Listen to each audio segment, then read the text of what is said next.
युवा मतलब शक्ति। और भारत आज दुनिया का एक ऐसा देश है जिसके युवा सबसे ज्यादा डिप्रेशन में है। आज आप गेरुआ पहन लो, आज आपके जीवन की सारी चुनौती खत्म, क्योंकि आपने मान लिया कि आप इस जीवन की लड़ाई में शामिल नहीं हो। लेकिन जीवन का मजा भी तो यही है। जीवन मतलब युद्ध। दो लोगों के जीवन में कोई लड़ाई नहीं है।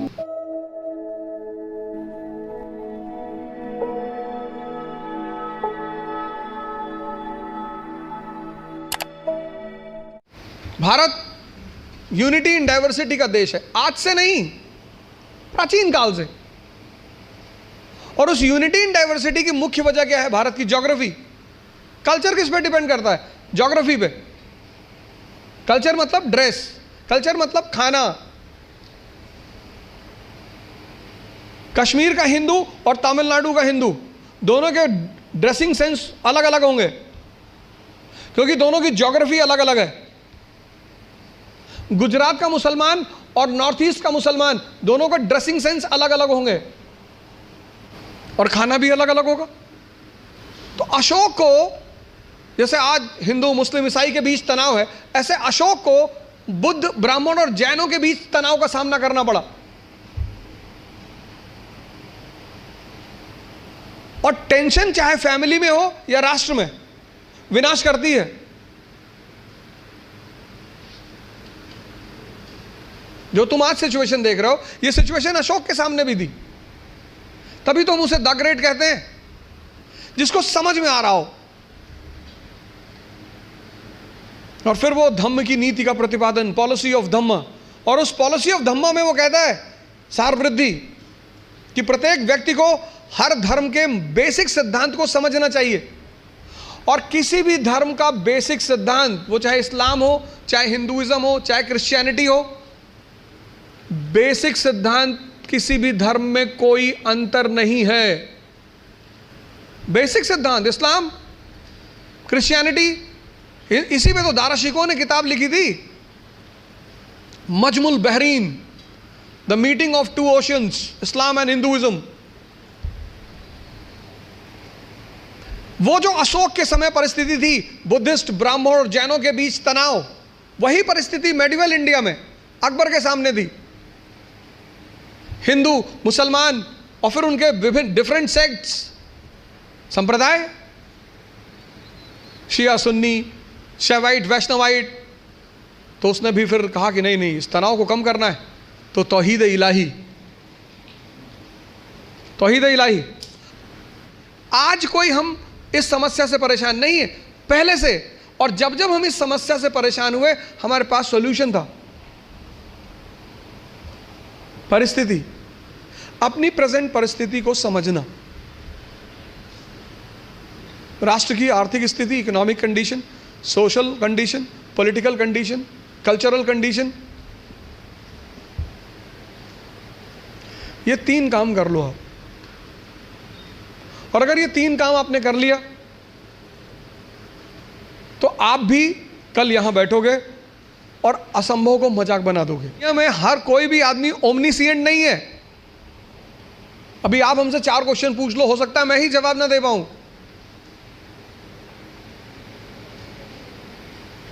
दूसरा, सेल्फ इंट्रोस्पेक्शन करो, अपनी क्षमता को चेक करो। और तीसरा, अपनी परिस्थिति को समझो। इन सबके साथ, ये 3 बातें क्लियर हुई ना, इन सबके साथ जो चौथी बात, जो मतलब मुझे बोलना ही होता है, जीवन मतलब युद्ध। ये लास्ट बात। या तो आप हंस हंस के लड़ोगे या रो रो के लड़ोगे। जीवन मतलब युद्ध। दो लोगों के जीवन में कोई लड़ाई नहीं है। एक चपरासी के जीवन में,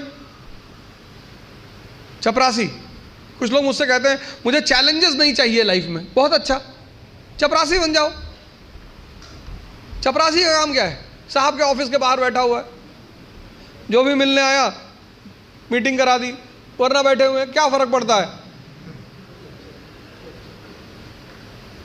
और वो भी चपरासी अगर ब्यूरोक्रेसी का है, जुडिशरी का है, भाई राजा से मिलने के लिए जो सबसे अहम आदमी होता है वो यही लोग होते हैं, यही इंफॉर्मेशन देते हैं। साहब कितने बजे आते हैं, साहब कितने बजे आते हैं, कहाँ जाते हैं, गोल्फ खेलने कहाँ जाते हैं। और या फिर जो लोग हरिद्वार चले गए, जिन्होंने कहा भैया हमें नहीं बनना आईएएस, हमें प्रधानमंत्री नहीं बनना, हमें कुछ बनना ही नहीं। आज आप गेरुआ पहन लो, आज आपके जीवन की सारी चुनौती खत्म, क्योंकि आपने मान लिया कि आप इस जीवन की लड़ाई में शामिल नहीं हो। लेकिन जीवन का मजा भी तो यही है, और करना क्या है।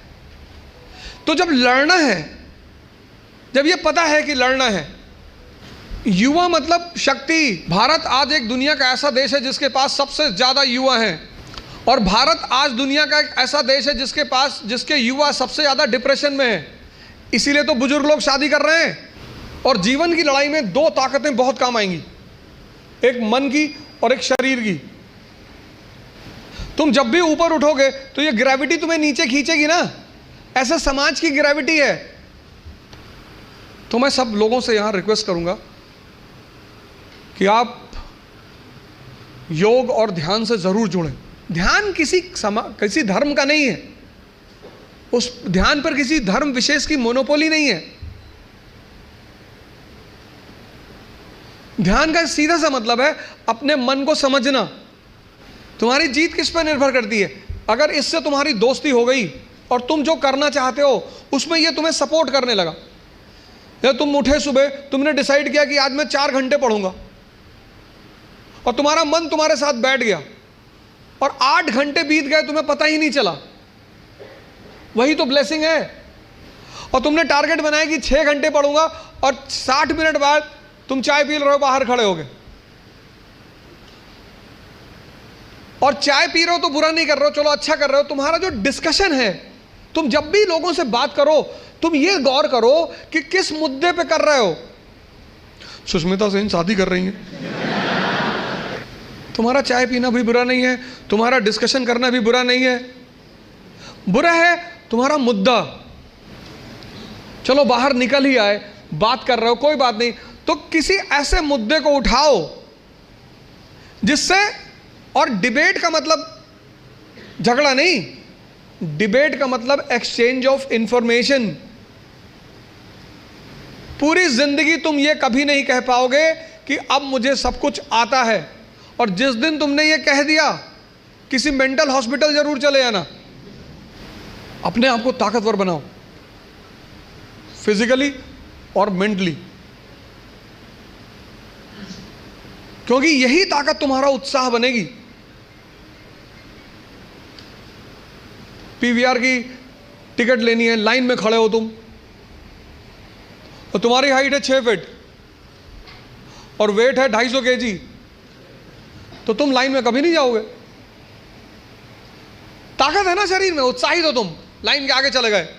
तुमको पता कि अगर कोई झगड़ा करेगा सबको मारेंगे। मुझसे लोग पूछते हैं उत्साह कहां से आता है? शक्ति से।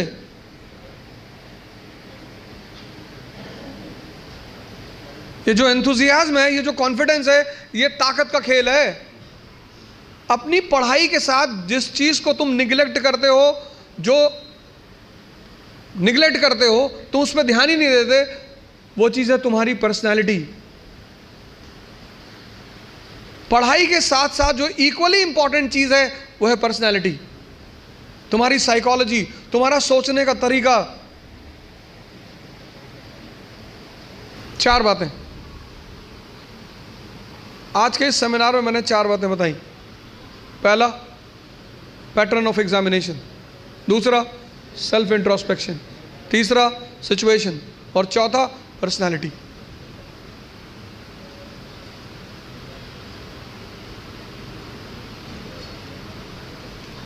सिर्फ किताब लेकर खड़े होने से बहुत बड़ी बात नहीं होती। सिर्फ वेपन लेकर खड़े, महाभारत के युद्ध में अर्जुन के रथ पे शिखंडी खड़ा हो जाता है। भीष्म पितामह इससे क्या लड़े? हथियार उसके भी हाथ में है, लेकिन वो मानते नहीं उसको। जीवन में एक और अहम बात है, वो है व्यक्तित्व। व्यक्तित्व का मतलब बदमाशी नहीं होता। कॉलर खड़ा कर लिया, 3 बटन खोल ली, चाबी नचाते हुए जा रहे हैं, ये सब नहीं होता। हमारे देश की एजुकेशन सिस्टम ने जिसको सबसे ज्यादा निगलेक्ट, मतलब मैं देखता हूं लोग 4 आदमी के सामने बोल नहीं पाते, 10 लोग बैठे हैं वो बोलेंगे ही नहीं। हमने एक भी हिंदुस्तान की पहली कोचिंग है इकरा IAS जिसने एक भी रिजल्ट अनावश्यक नहीं डिक्लेयर किया है। हमने जितने भी रिजल्ट डिक्लेयर किए हैं वो हमसे सीधे जुड़े हुए लोग हैं। हमें तो नोटिस भी भेजा गवर्नमेंट ने इस बात पर कि आपने इतने लड़कों की फोटो डाल रखी। मैंने कहा ये फोटो कोचिंग ने नहीं डाली, ये टीचरों ने डाली। फिर हमने रिप्लाई किया विद एविडेंस, ये देखिए, क्योंकि हमें भी पता है कि किसी चीज का निर्माण एक दिन में नहीं होता।